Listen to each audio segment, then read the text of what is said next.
I'm gonna say is looking at these lane setups. Looks like they're sending the Bombardier to middle with the Andromeda, and I guess Behemoth is kind of on a semi-roam. He's been mostly cruising at the middle lane, but you know, and it looks like bottom lane there actually is no one from MSI at the bottom lane. I'm not sure if they're just gonna full-on abandon the lane and let the Nighthound just free farm. I mean that would be very odd, and in my opinion, definitely not a good option to take. But I mean, it looks like that's what's going on. Bubbles is soloing the top lane, and he's not really getting very much experience either. So maybe MSI did take the right decision by allowing Pharaoh to not having Pharaoh go to the bottom lane. And so very interesting lane setups from both teams. I'll be honest, I can't agree with what MSI are doing. I mean, I've seen this used mainly by Empire when they've got someone like Scandal who's going to take something like Dark Lady and farm for High Heaven. Oh my god, that's good in the middle. Ooh, and looks like Bombardier almost going... Perfect Fissure. That's what I was talking about. Yeah, but... Perfect Fissure. But yeah, Bombardier getting out just in time to avoid the second hand from Black there. However, going back, I think normally when I've seen this being done, it's Empire or someone similar sticking a very good Ricer into a free farm lane and just having two or mid or one in the jungle. However, what surprises me here is that MSI have gone obviously a ganking lineup. They can't really afford to let a carry get free farm, especially if Vindicator is going to be stacking this jungle for him, giving him that as well. So it's quite surprising to my mind to see MSI doing this, given that they've got no carry who can farm against that Nighthand and no real way of dealing with him late game. Because I know that Nighthand's not the hardest carry, but there's nothing that MSI are going to be able to do to him past this unless, I don't know, maybe Trixie's Gladiator, but it's not a carry in the conventional sense. Yeah. And you know, I absolutely agree.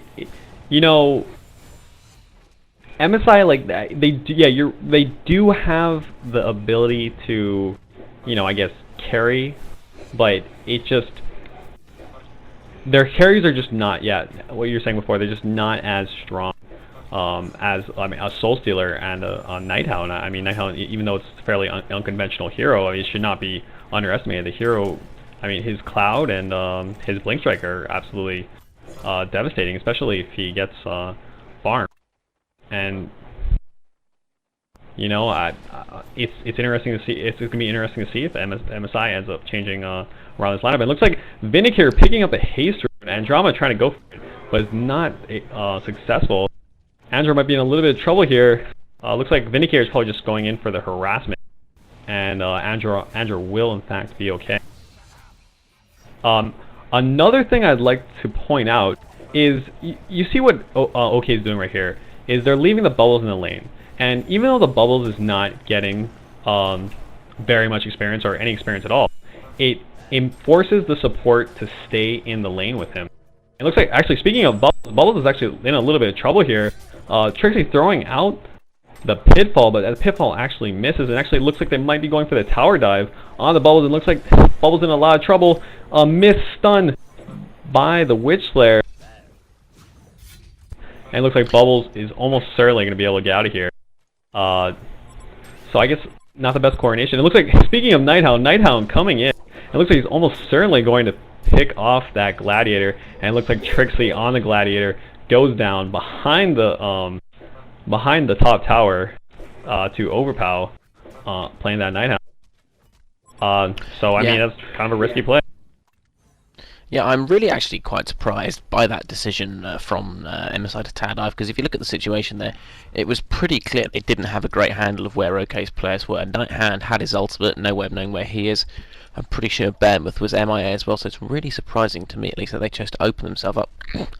Sorry, to open themselves up to that risk and give away the first blood like they did. I think they should probably have considered that a bit more carefully. Would just like to say though, considering that he screwed up horribly in terms of positioning, that was some beautiful duking by Aki. He did a great job using that shell serve to get over the pitfall, and he managed to dodge a Witch Slayer stun in the woods that would have screwed him absolutely for certain that it hit. So brilliant duke by Aki. Bit of a mistake going ahead with his shell serve, but again though, slightly poor by MSI afterwards, giving out the first blood. They really didn't have to do that. Yeah, I agree, and you know, little things like that really affect the game more than people realize. I mean, it's simply the fact that if your carry dies just once in the beginning portion of the game, I mean, it just really hurts his overall ability to be useful in team fights, and especially early team fights. You know, I mean, like that early farm is just so crucial, and him dying like that is definitely not what MSI wants. And looking at the middle, it looks like Nighthound coming in for a game. Yeah, I was going to say Nighthound's been doing something. Oh. I was going to say Nighthound's been doing something pretty on in this top lane. He's basically just been leeching the XP off, hasn't shown himself at all for about a minute now, so he's essentially at liberty to be where he likes. There's no way that MSI can have a handle on where he's going. Quite surprised he didn't take that gank mid. Looks to be going bottom, but this Pharaoh's not really looking worth ganking to, because he's only on the 14 creep kills. His gold per minute's about as far off stellar as you can get, and this could potentially be it for Pharaoh.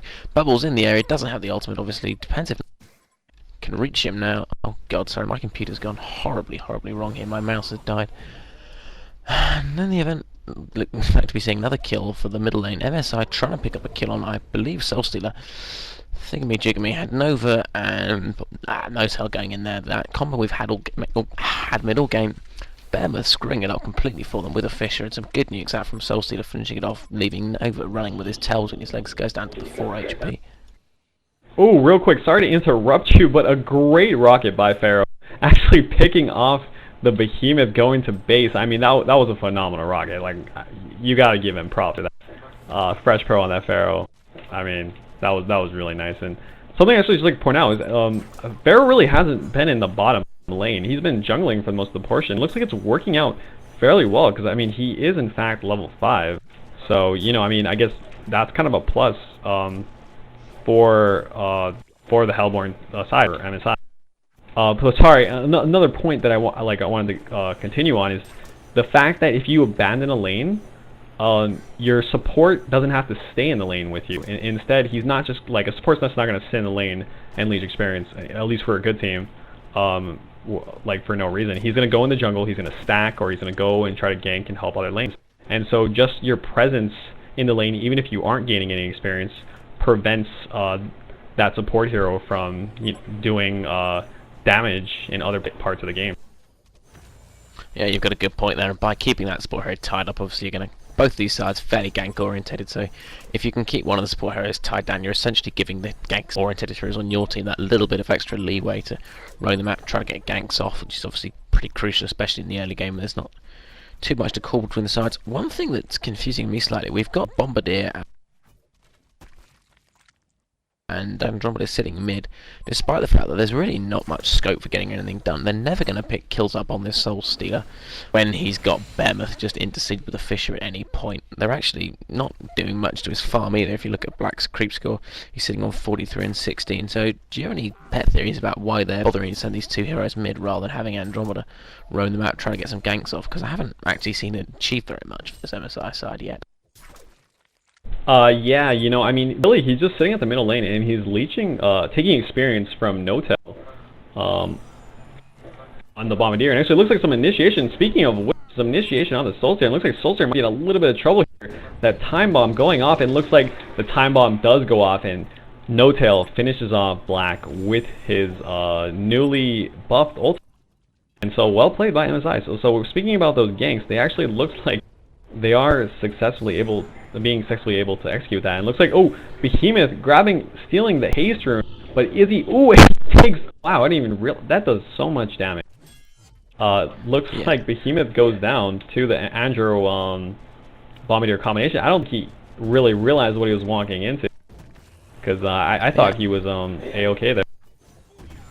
Well, yeah, I think that we're just seeing the showcase of Bombardier. I mean, he hasn't actually seen very much in terms of daylight and competitive play. He was quite popular in the beta. People thought he had a lot of potential, but I think previously his ultimate's been very unwieldy, so even though he's got some strong core skills, he hasn't had that final nuke to make him into a, Thunderbringer Mark II.